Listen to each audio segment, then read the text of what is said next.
Welcome to Seed to Success, the podcast where we deep dive into the strategies and stories that help VAs and OBMs grow and thrive. I'm your host, Adrienne Donnelly, and whether you're just starting out or looking for ways to take your business to the next level, you are in the right place. A big thank you to today's episode sponsor, the Virtual Assistant Network.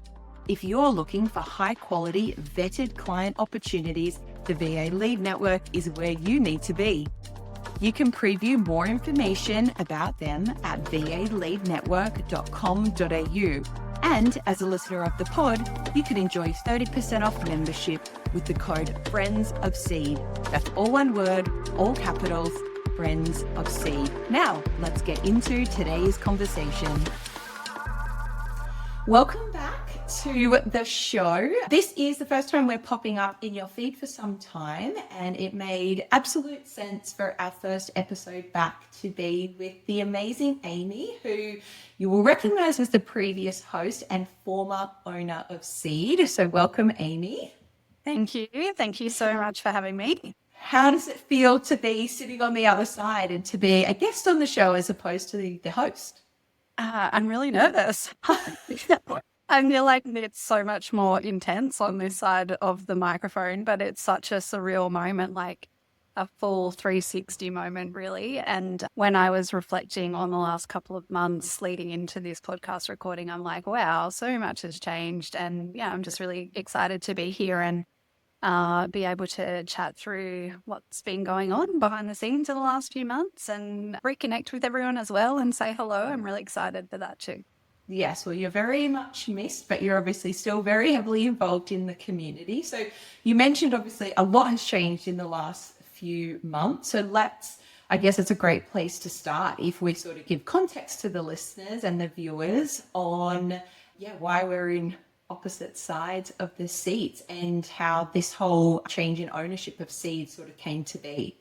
Yeah, absolutely. So I guess like going way back, like let's even go a little bit further than the actual sale of Seed. The decision to sell Seed and how that sort of came about was very much a prolonged thing for me. And anyone who knows me, and there'll be listeners here going like, prolonged, it doesn't take long to move from thing to thing. So it was really strange for me for it to take so long to get to that decision.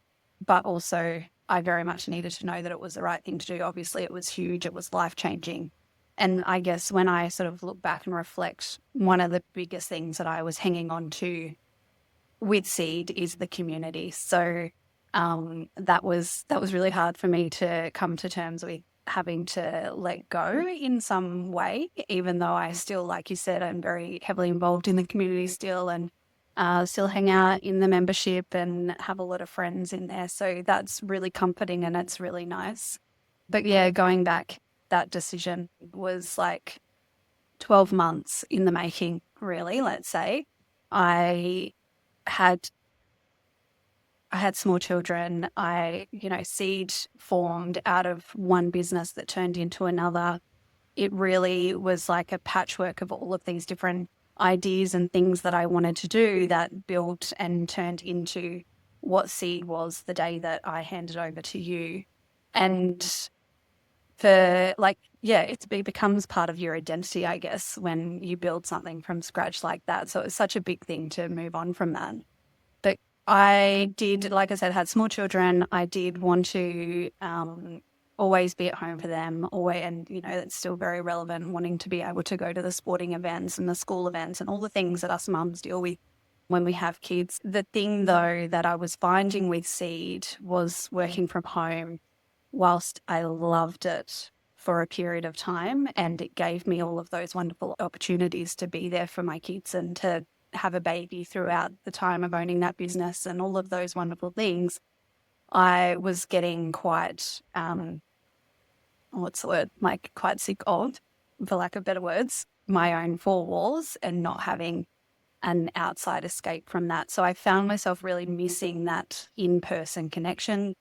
Again, like we've gone through having babies, gone through COVID, all the things that like isolate you as a human being essentially, and then had an online business. So I was feeling quite isolated in that time, and something within me just went, I need to make a change, because, and that's what I'm all about. Like, if it's not working anymore, you change it, you move on, you find another way to do things. So I moved into an office down our main street, and I thought that was going to answer all of my problems. But I found after a couple of months in there that all I'd done was move my own four walls into someone else's. And it didn't really solve that problem of wanting that more human, like in-person interaction. I peopled all day, every day in the business, but I didn't have that like in-person interaction. So I then thought, well, maybe I need to get a job. Maybe I need to like keep the business. That will give me, you know, all of those wonderful opportunities still. But if I get a part-time job, that will help me solve my people problem. So I applied for a job and I got the job. And then I was going to start the job, and I quit on the Friday before I started. So I quit before I even started the job, because I was like, no, this is not it. Like, it's not it. It wasn't feeling completely aligned. I thought it was going to be the answer once again, but it wasn't. So those kind of pieces, I guess, or those stepping stones then led me to the realization, well, maybe this isn't for me anymore. Maybe I'm looking for something else. And what that looked like was very blank at that point. I'm like, I don't know what it is. I don't know how to solve this, but it's something. There's something missing and I need to fix it. So then Nat and I, most of you will know Nat. Nat was my VA and she's my good friend. And we, you know, every conversation, she knows everything about me. I know everything about her. We're very, very close.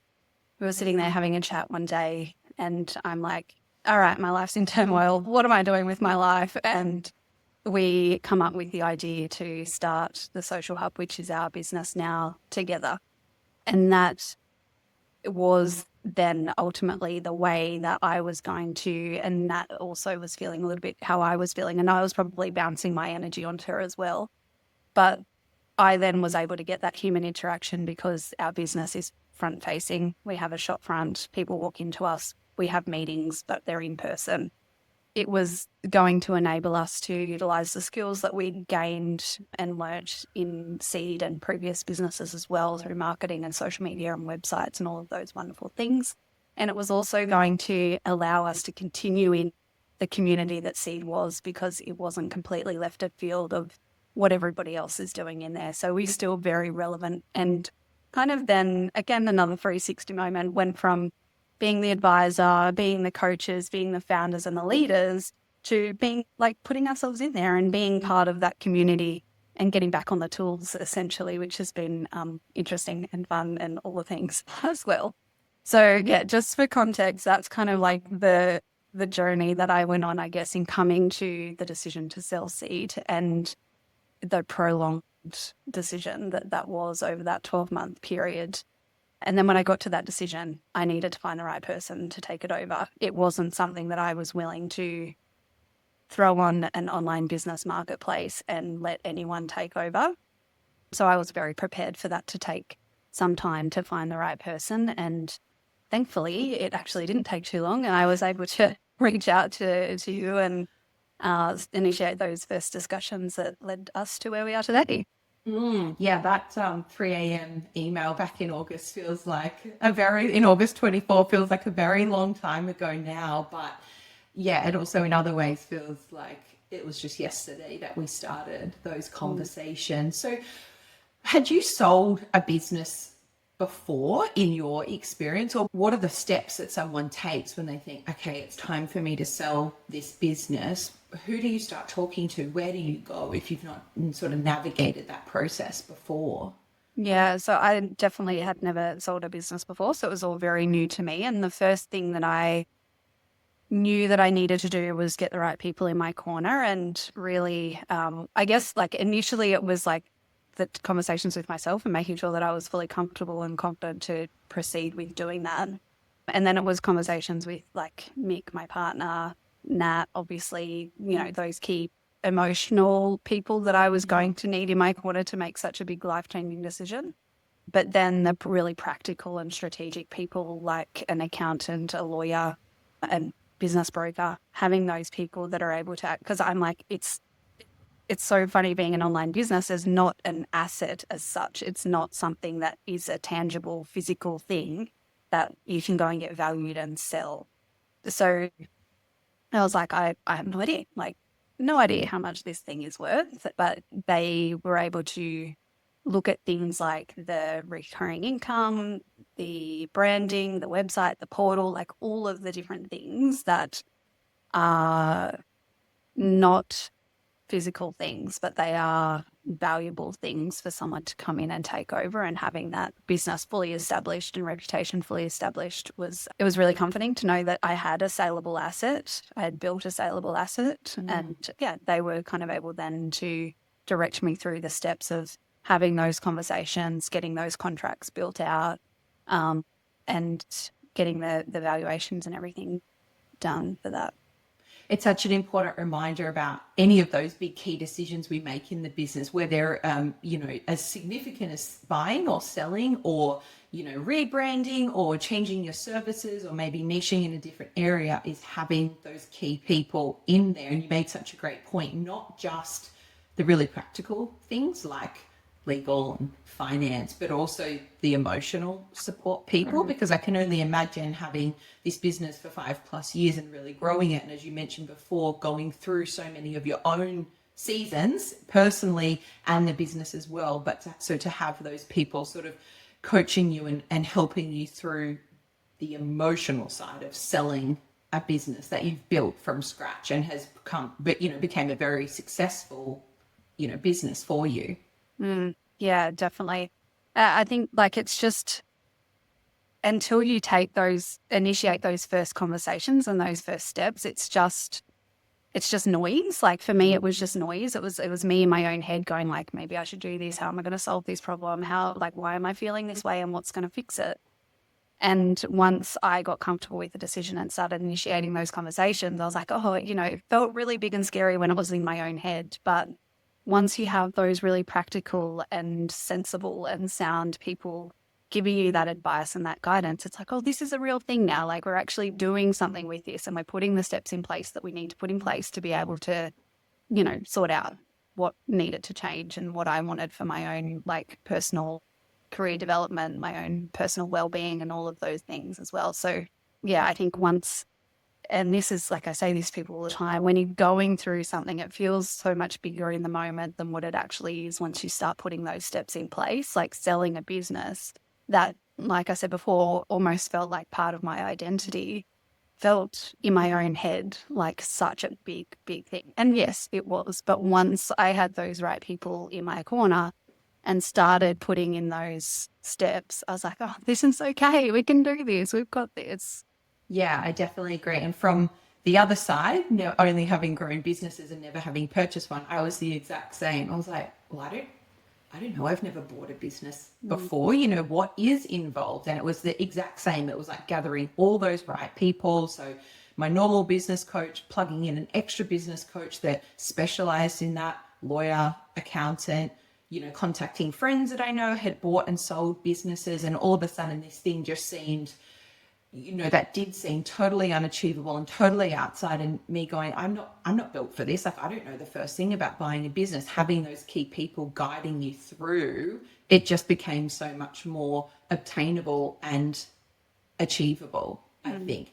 Were there moments for you where, like in terms of navigating that transition and stepping away, were there things that were unexpected, or in terms of that letting go process and handing that business over? People often will, refer to like businesses as their baby. So why? And I know not everyone loves that analogy, but, something that you have built from the ground up. Were there things that were sort of unexpected in that process that were harder or easier for you in terms of that transition?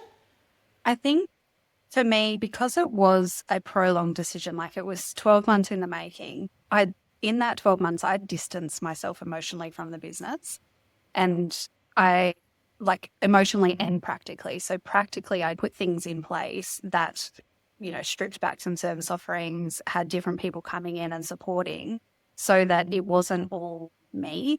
And looking back, that probably started way before I'd made the decision to sell. And I'm like, it all makes sense now. Like I know why I made those decisions, even though at the time maybe I didn't quite know, but So for a period of time before that decision was made, I had already started to distance myself emotionally, distance myself physically from the business. So I think, like, whilst I keep saying it felt like part of my identity, by the time it actually happened, I detached myself so much that I was actually surprised at how okay I was about it.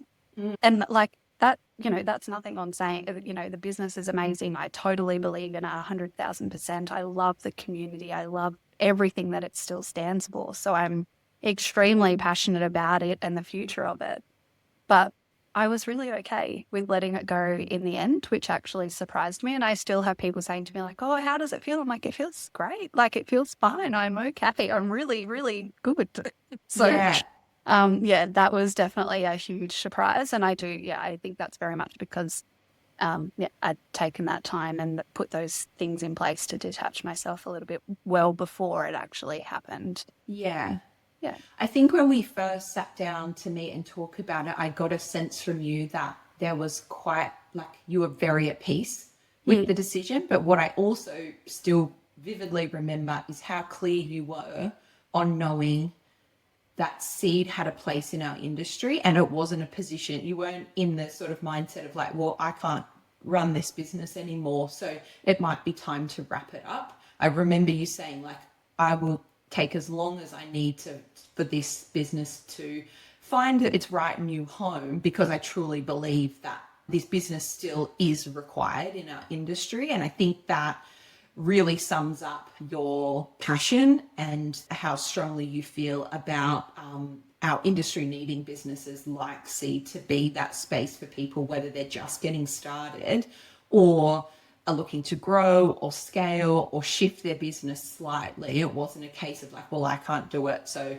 we'll kind of just sort of let it slowly phase out. You were so adamant that you really believed that the business still needed a place within our industry. Yeah, 100%. And it's such a unique business in our industry. Like, there's nothing else out there like it. So I do, and, to this day, and, for the rest of my life, believe that it has a place in the industry. And also a big thing for me was that I knew the reliance that our members had on the business, that they had on one another. And, whilst if it was wrapped up, maybe they will have found their place somewhere else. But there's so many conversations that I would have with people on the day where they would say like, Seed is the home of my business. Like, they feel like at home when they're talking, they feel like they have a place where they belong. And that's why I created it in the first place. I needed a home for my business, and I needed that collaboration and that community. And I wasn't about to just let all of that go and say to everyone, all right, guys, it's gone. Go find your own little ways and do your thing. So I think that it's really important for like anyone who is willing to lead in this way to know that you have to act with integrity. And when you say that you're going to do something and you say that you're going to be there, that you are, and that you believe in that mission from day dot and never give up on that mission. And I think that that is what, when you look at Seed as a whole, that is what's truly amazing about it, is that it's not just the person leading, it's not just me that made that business a success and created that community. It's every single individual that comes into this space that as a collective really make it what it is. So for me to go and make a decision to wrap it up would have felt like I was doing a disservice to every single person there. But also for me to continue in the role also felt like a disservice. So I needed to find a solution for that. And thankfully we were able to do that. Yeah, and I admire that decision that you made, because it definitely would have been difficult. And like you said, it took some time, head and heart and all the different aspects to get there. But I think it's important and a good lesson for us all that you do have to sometimes make those decisions for yourself, even if it means that some people are going to be disappointed or maybe not understand. But it's a great example that you have continued to set in terms of, making the right decision for you and your family and the season that you're in and what you're needing as a business owner. We're a few months in now, so we're recording in March of 2025. What does life look like now for you post Seed? Yeah, I feel like my word for the year every year was simplify. And then I didn't actually ever simplify my life in all of those years.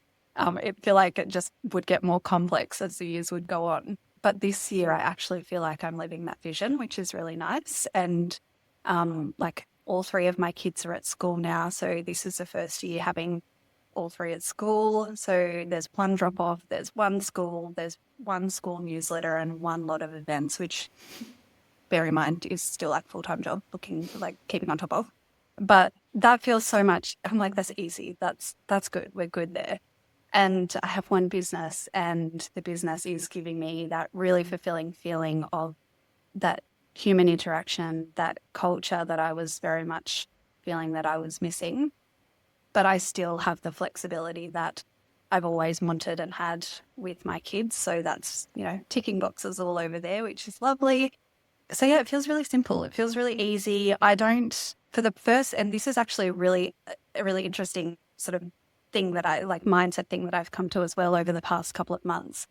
When I've had Seed, it gave us so many opportunities. It allowed us to travel whenever we wanted to, pick up the laptop, go wherever we wanted. I could work on the road. It allowed me to dream about living on the beach, being able to move somewhere and live somewhere else and do whatever we wanted, whenever we wanted. But I actually look back and I'm like, for the first time in 5 years, I have a storefront and clients that rely on us being here locally.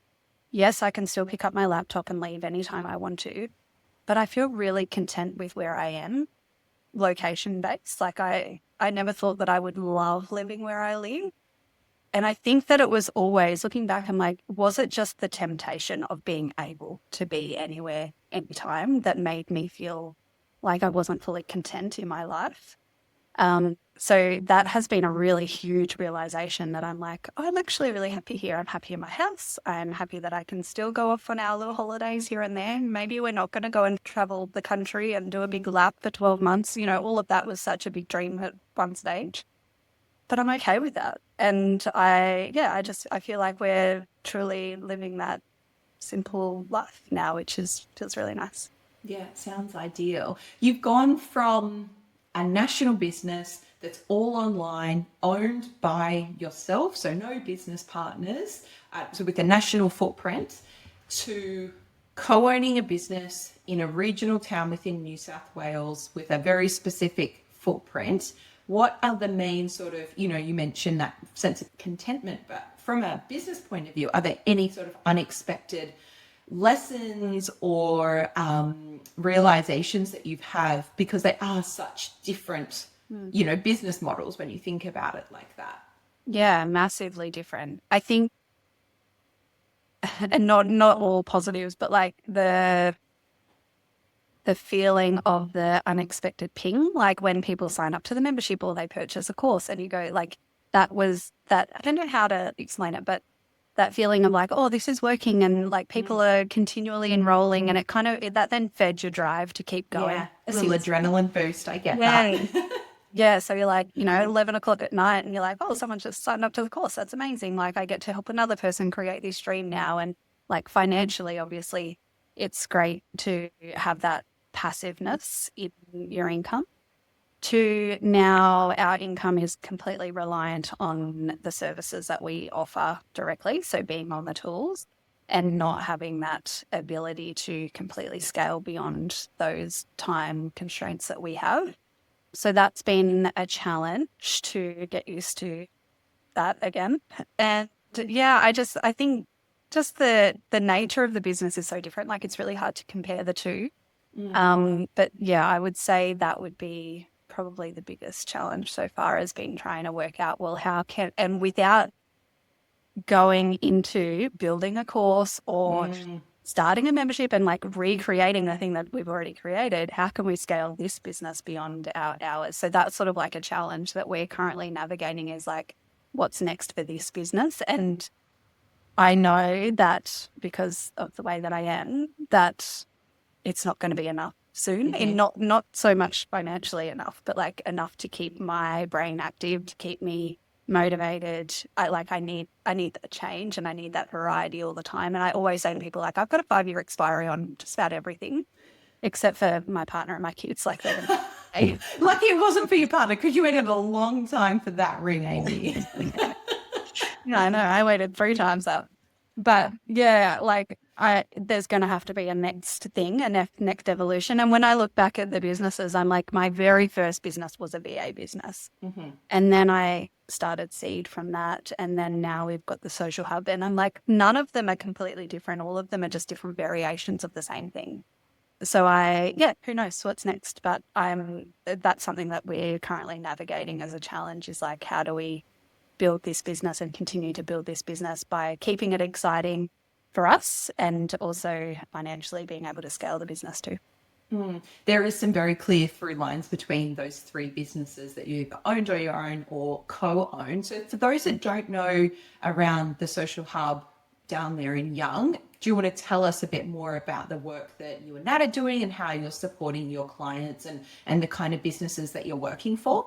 Yeah, for sure. So we are doing social media management, building websites and doing a bit of design work as well for local businesses. We have like an ideal radius of around 40 to 50 kilometers from us. And that's not saying that like it can't be done virtually, but we're not wanting to, that's not the point of our business. Our business is very much has a local focus. So we go out, we meet our clients on site, we take content on site. They come in and have conversations with us and sit at our desk. And I know it feels a little bit like a backward step from where we are in the 21st century in 2025, but living in a regional town and the conversations that we're having with clients, I'm going to say like 99% of them would not have engaged a service provider virtually. Don't get me wrong. I know that I'm talking to a virtual community and I know the value of that. The downfall for us is that it costs a lot more to run a business in a bricks and mortar way. Like we have to pay rent and we've got overheads and we've got electricity and we've got all the things that you guys don't have to pay for virtually. So yeah, but I do know in the conversations that we've had with our clients, there are many, I'm going to say almost all, have come to us because they can walk into our front doors and have a conversation with us.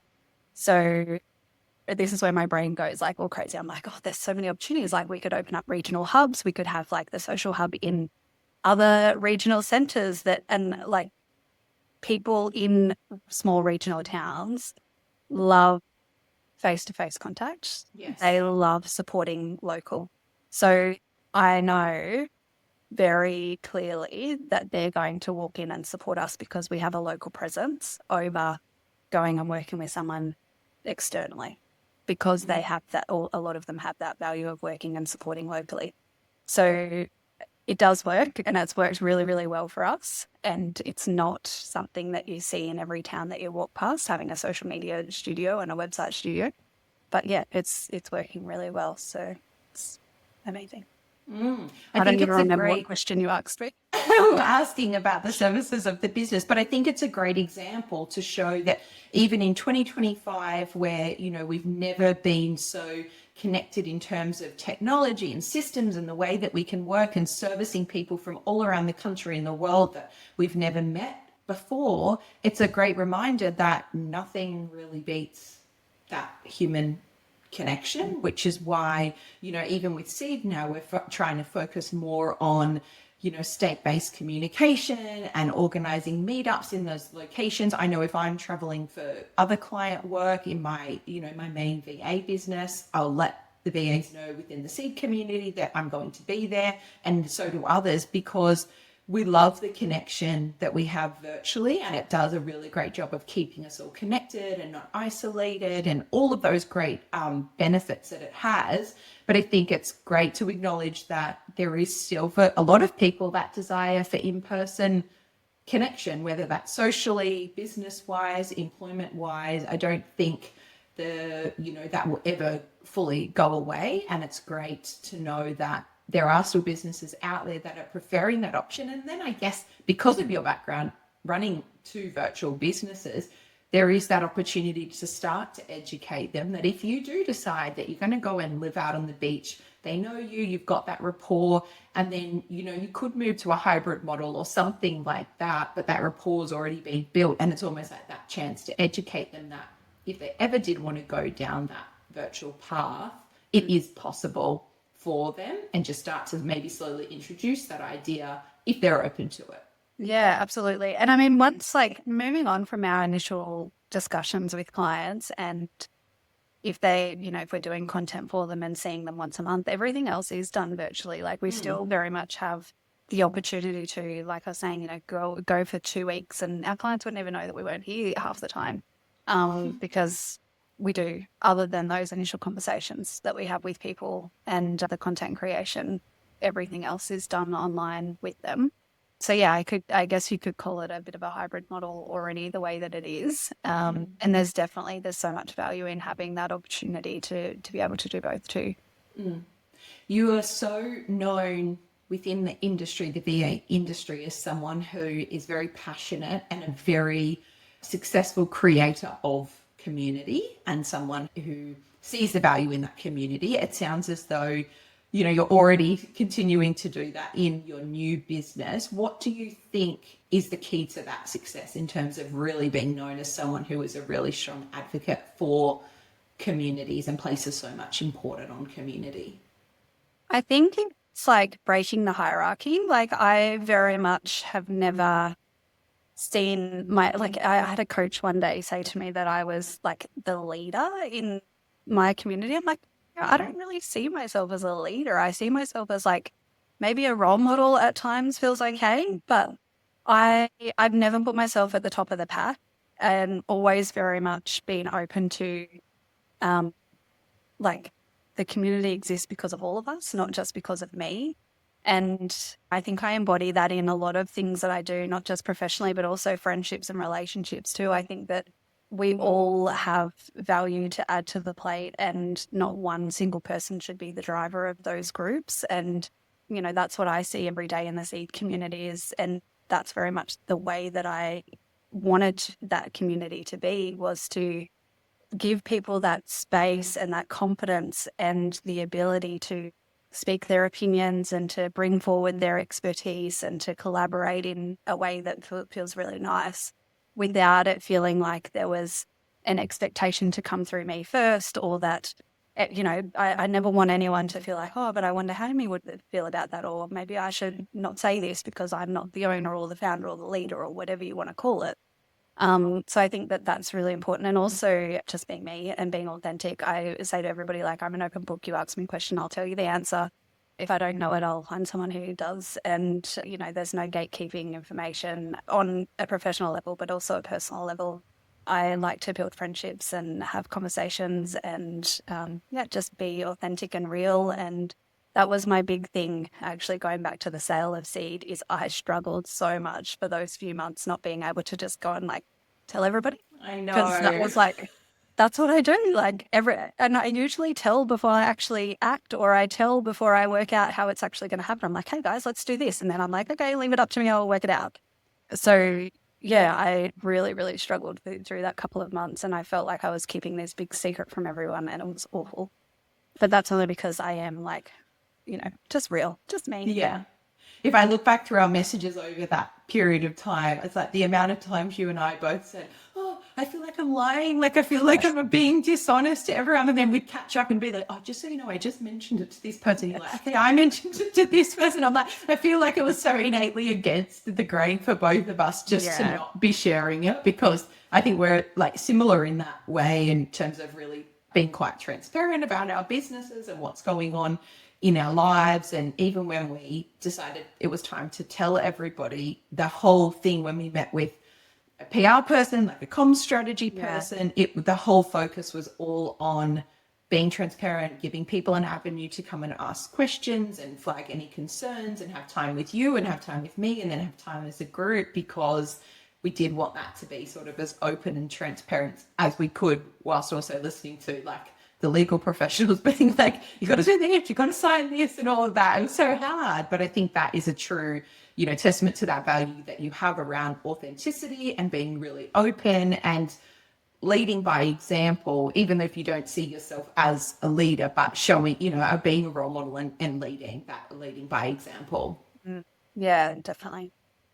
When you look back at your time owning Seed, is there something that stands out to you as a real highlight, something that you're really proud of, or something that's a real key kind of milestone for that business now, sort of being on the other side? Yeah, it's so funny. I look back and I'm like, well, that was my life. Like I did that. Wow, go. Because it's so different to what I'm doing now. And I never, I've always been like the quiet girl. I'm an introvert. I don't, yeah, like I never ever would have in a million years envisioned myself owning a nationwide business with, thousands of people in my circle. I keep my groups close. I'll sit at the table and listen more than I'll talk. Yeah. So for me to look back and go like, oh, wow, like I did that. That's pretty crazy. A little bit surreal feeling now that I'm on the other side of it. When I applied for that job that I was talking about a little while ago in this recording, I put together a resume for the first time in like 10 years. And I just going through like built a course, started a podcast, hosted a retreat, founded an awards program. And like that, like all of those things I'm very, very proud of looking back now. And I think also having that little bit of like a proud mama bear moment to see those things continue beyond me owning it, like that is really cool. Like there's something that I've started that's going to continue that isn't me necessarily doing it. So looking back on that and seeing that continuation makes me feel very proud.